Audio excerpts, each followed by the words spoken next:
What's up, everybody? Welcome to another episode of Madness U. I'm Nick. I'm here with LZ as always. Today, we are going to talk about the definition of vintage. Means a lot of things to a lot of people, and some people might think vintage is a certain year, and another person, well schooled in the hobby, might think it's a completely different year. So, LZ, kick it off, man. What do you think defines vintage? And we can talk about all sports here. You and I know hoops better than most, but we can talk about all sports. Yeah. All right. So I'm gonna actually make this a bit personal. We talk about vintage on this show. Specifically, we talk about 1986 a lot, the Flair set, and me and Nick call it vintage. We do. Um, Sometimes I'm in person at a card show and I call that set vintage, or maybe even some like in the 80s I call vintage. And part of me like inside like cringes a little bit because I'm like, oh no, is someone gonna call me out because like this isn't vintage? Because I think today, the true definition is like a 1986 or an 85 or an 87 or an 80, even an 81 is not vintage. So I went to the very popular Chat GPT Oh, and geez. I looked it up. And I'm gonna read the definition. I'm only gonna do it. I'm only All gonna right. do a What small. does I'm only gonna read Skynet like think that vintage is? Skynet defines vintage sports cards are typically defined as trading cards that were produced before a certain cutoff year, often considered to be 1980. So Wow. anything older than 1980, which is why I cringe a little bit sometimes when I say this beautiful 86 set that Nick has built and I'm trying to build is vintage. But I'm going to defend my stance. Hmm. Me and Nick both talk about how we grew up in the 80s and 90s. We're both kind of mid 40s. And some of our favorite bands are Nirvana and Pearl Jam and Alice in Chains.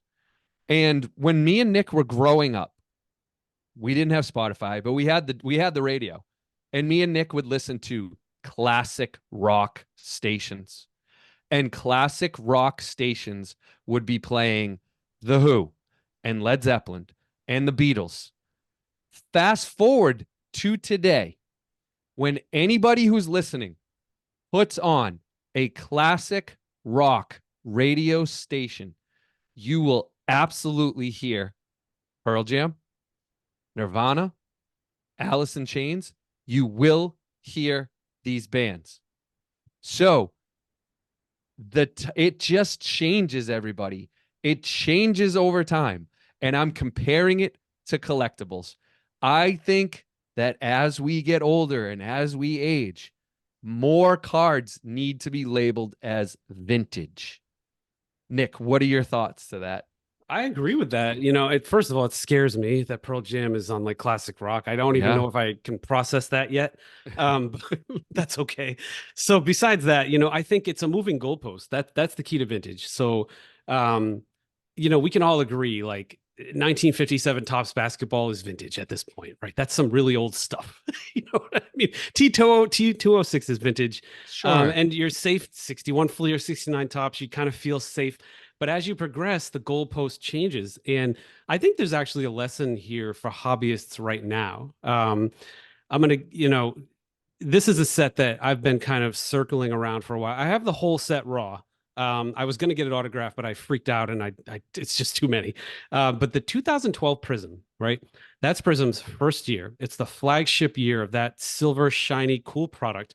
It is a year that features Kobe on. All the autographs are on card, like Kobe on card, Anthony Davis on card. It's Kawhi's rookie year. It's just got like bonkers. It's a double, kind of like 86. They hadn't run anything in a while, so you got double, triple rookie year there. And is that vintage in 2024? It's only 12 years ago. No, probably not yet. But you damn well better bet like that is going to be the Mm-hmm. set when me and LZ are on our rocking chairs drinking whiskey. That they're going to be 2012 Prism. That's vintage. That's like you got to get 2012 Prism, and I think that that's a huge opportunity. So you have to think like it's always moving, and you look at the stuff coming out right now. It's like, jeez, what are we going to think of this in 50 years? What's going to be considered like the vintage product right now? It's probably like the kabooms and downtowns, stuff like that. Maybe some Mhm. of the higher end like National Treasure stuff. But I just worry about these like there's just so many variations. It's almost hard to like compute. Where like 2012 Prism is clean, and we know like that's a set. This is the year the set came out. It's not a ton of crazy parallels, just the golds that there's 10 of, the silvers, and the greens, right? There's only three variations, and they're wicked, wicked rare. Not to sound Bostonian, but like, to find those is really tough. So that's a great set. It's still quite affordable. The packs are like $200. You can get a box for like 5 grand. I assure you, in 20 years, that box is going to be like 86 Fleer going for 150 grand. So get it now while you can. But yeah, vintage is always moving. It's a moving goalpost, and it's almost like how you define it. It is. Agreed. All right. So I'm glad we're in agreement on this one, Nick. We don't disagree on this one. So I think Perfect. we're also prepared, and everybody's a little more prepared if they ever get challenged now on vintage cards. All right. Well, hopefully that explains it for everybody. Until next time. Thanks. Bye everyone. Thanks, everyone.